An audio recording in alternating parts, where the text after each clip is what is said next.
این دوباره الان میره. آروم آروم آروم. بیارش بالا بیارش بالا. پمپ. به به.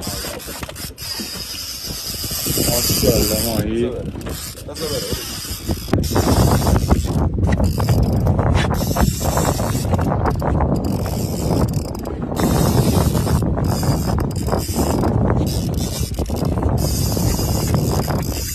میره. نگران نباش. جایی که داره میره بره. میله کرده پایین. حساش کن. حساس.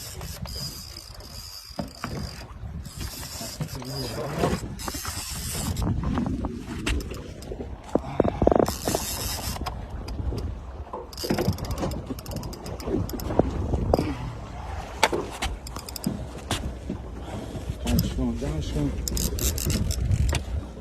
پمپ کردن جمعش کن اینجا درد حالا برگشت سریع الان تو برگشت سریع الان بزنم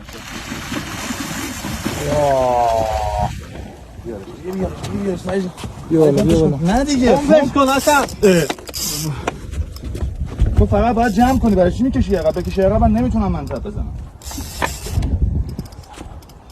بیارش دهن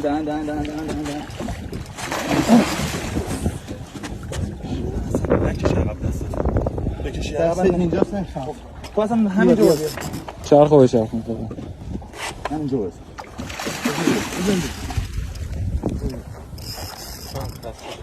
دوباره جمعش کن. نه فرصت نداره.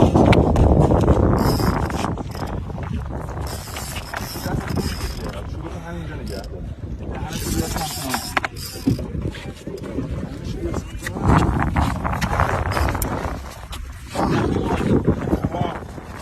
زدی؟ آره. بچه ها بری کنار. چیزو باز کن. بیا. ماشاءالله.